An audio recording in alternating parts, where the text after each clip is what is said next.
Hi and welcome to another Tabitha's Glass Emporium YouTube video. Today we're looking at wind chimes. I've had two ideas for fantastic wind chimes using fibre paper casting to make the round bits, and then we did use fibre paper casting to make the feathers here, and then the leaves and the other bits on here we just did kind of freehand cutting. This is quite an interesting one because of course depending on which way they're facing, and they maybe should be double-sided, but I'm going to show you how to make these two, and hopefully you'll enjoy it. So for these two projects and why they work well together is thinking about the circles. So this is one piece of fibre paper, and the larger circle which goes with the leaf, which hangs horizontally like this, which is our kind of dream catcher one, fits on the outside, and then the smaller circle, which is the one that's sitting like this with the leaves hanging off it, is the inner one. This is what we've done for the leaf. So the leaves, we've cut out fibre paper. There's some great leaf moulds out there, guys. There's I'm sure therefor, or in America you've got so many great places for moulds. We've got a lot less in England. Places you can get kind of nice leaf mould. So you can always use those, and I have a leaf mould but not a feather mould, so I'm going to use the leaf mould to do my leaves for this one, and I'm probably going to do this twice because I'm going to want at least 10, maybe even 3 times to get the leaves out of this. And then the feathers I'm doing like this. This will be a tack fuse. The leaf mould I think goes up to 1375 or something like that, 1350 even. Fahrenheit, so it's a sort of a 730 tack fuse, whereas this we will full fuse. So to fill these up, I'm going to do the same as normal with this, which you've seen before hopefully on other videos. I want to use at least 50% scrap texture. I'm going to put a layer of scrap texture in the bottom of them, and then I'm going to fill them up with coloured glass after that. And once I've sort of started filling these up, I'll get you to come back to me and have a look how it's going. So after putting the clear scrap in the bottom, I then put some frit, and I've used some very pale yellow frit because then effectively I would just want to use stringers to build it up. I've used one Bullseye, fat stringer for down the middle, and then I'm using our vitrigraph stringers along the edge. And then in the stalk we have filled it up with the canary yellow frit, so that will kind of blend into this stringer here when it's full fused together. So all of these now need to be filled up with the stringers sort of on top to give the nice sort of feather feel. So here are all the leaves done. I've put stringers in kind of this coloured pattern on top. It's quite tricky to do. I'll be interested to see how it comes out when they're done, and hopefully they'll look okay. And it'll be interesting whether I should really do them on full fuse or tack fuse. I'm going to try and full fuse them, and then if they need to, maybe I'll put some more stringers on top and tack fuse them again afterwards. So they'll go in a full fuse now, and we'll see how they are when they come out. Here they are, all fully fused and out of the kiln. I'm really pleased how they've come out, particularly the feathers over here. I'm now going to put a mask on and get them out of the fibre paper and get them cleaned up.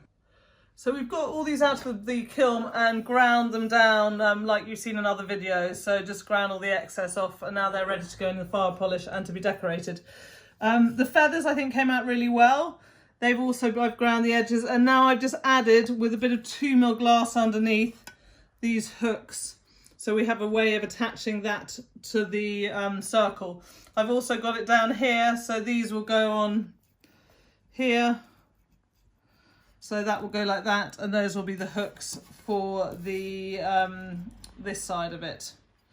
And we can have this like this. Just why we do this, these little round bits are to help the glass grip. If you do it straight, there's a possibility that the glass has less to kind of attach to, and if you just do a sort of like a horseshoe shape, that possibly the metal could pull out. Whereas if you do these kind of I feel that they're slightly phallic almost shapes, it works better. That's what I found anyway in the experience I've been told. So first of all, I've put these down. I'm just going to put a little bit of glue to hold them in place. if my glue would work. Oh, it's a bit of a temperamental glue today.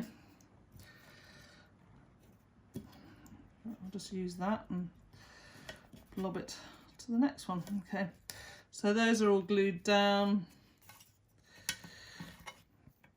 And there, and I'm just going to also add a little bit of glue on each one and put the hook in place, so that is all in place and I don't have to kind of think or worry about them.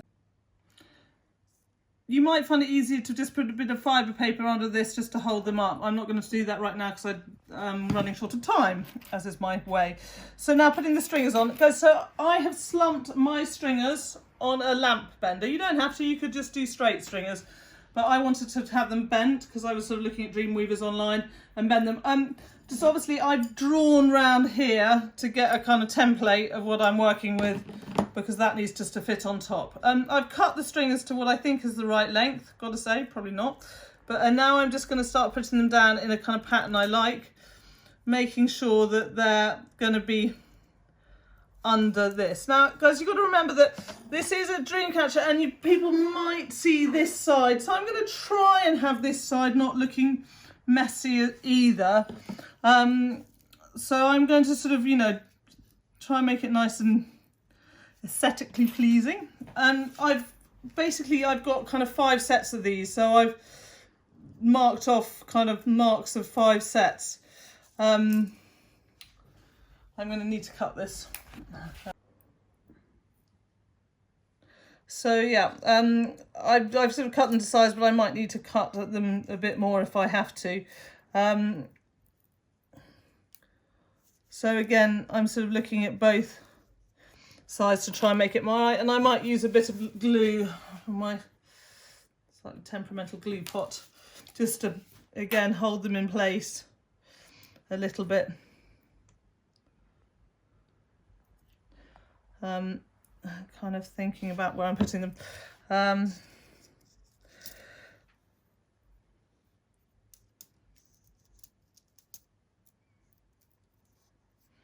Well, that bottom one is a little bit big again, so I'm just going to nip a bit off the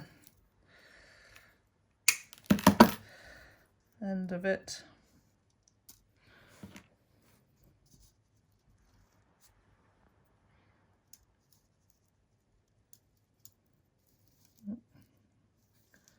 Going there and going there. It's going to be, you know, it's a little bit tricky to sort of line them all up.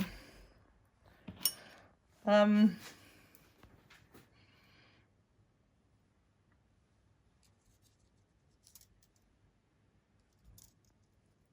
where I'm putting them, but if you can see it sort of, I think I've got myself confused. Okay, maybe it's going like that. No, that's not quite right. I'm going to work this out and come back to me in a minute. So that's the pattern I wanted. Now I'm going to line it up and just put this on top very carefully, and then when it's all tack fused, it will all kind of sink together. I'm just kind of giving a good look round to make sure I can see the metal bits out the bottom and that no stringers are poking out. I love the way that's looking, and I think you could totally easily just say, you know, that's it, that's how I want it, job done, it's going in the kiln. But I'm going to add a few little murrine on top here before it does, just to kind of add a little bit of dimension and texture. So I'm going to do that and then we'll go from there. So I'm literally just putting a few extra of these murrine. Actually, these murrine were also I used in the actual kind of circle. So it's sort of using them twice. And I'm going to use a bit of greens.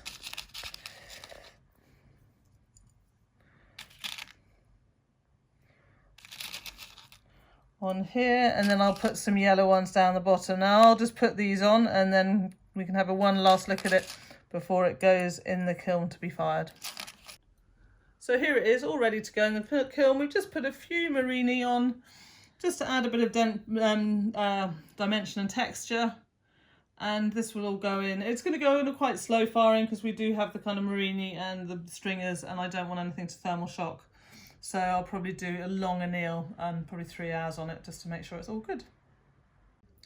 So this is now cast and out of the kiln. I've got a load of black lines on it because I wanted to work out how many kind of wind charm things I wanted, and I've decided to go with 12. Now I was going to use a leaf mould, but I just it didn't work for me. I think I probably needed a bore on it, and I've sort of just decided to go with this instead.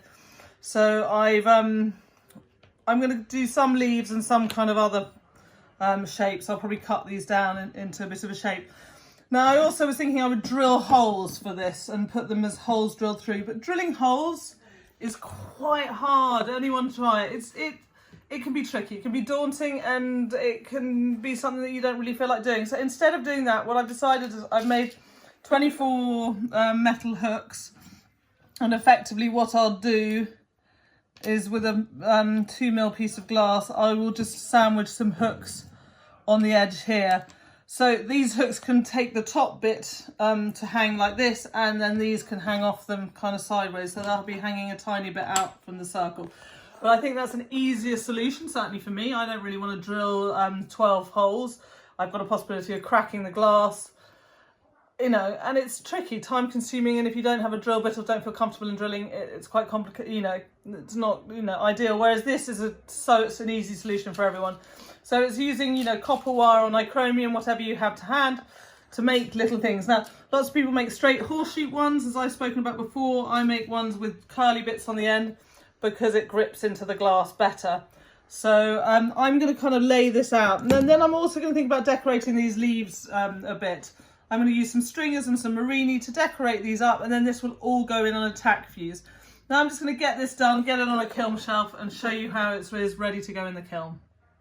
So just as a quick tip that I have taken a corner off the shelf. Yeah, it's a bit annoying, but and this shelf is the shelf I do with, I'm doing any kind of stuff with metal in it. Metal can leave a residue, particularly silver, and this is kind of my metal shelf. The shelf I use that you know, so it has residue, because if you have a shelf and you fire something like silver on it and then put French vanilla, you can get some residual staining.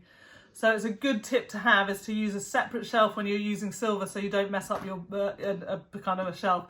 And if you have a big kiln, you can just cut some little shelves to size and say, you know, I'll just take a little bit of corner or a notch off that, so I know that that one is for firing silver stuff on.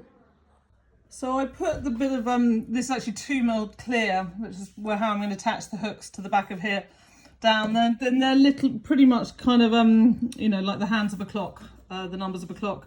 And I put the metal on top, and I'm pushing it quite far in. I only want a little bit of the kind of metal hook kind of showing out. It doesn't need to be very much, just to get the kind of wire through, so the fishing line through to kind of hang the leaves afterwards.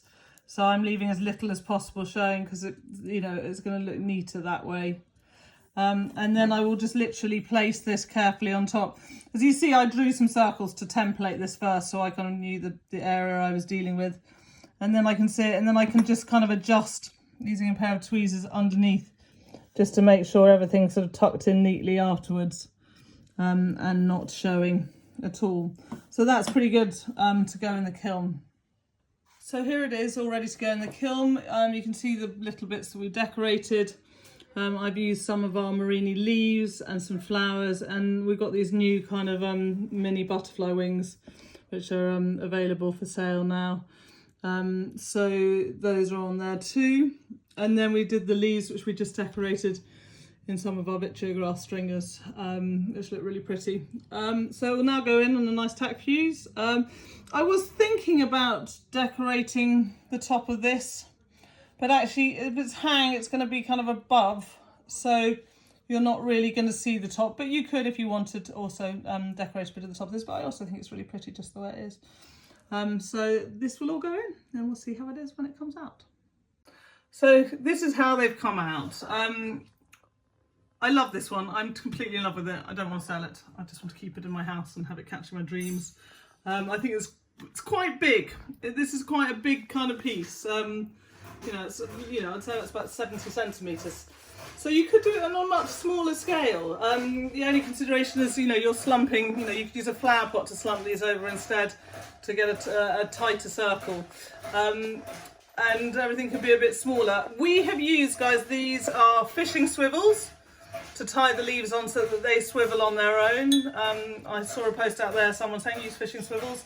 And luckily Miller, who's filming husband, is a fisherman and he got them for us. And he also showed us how to tie this.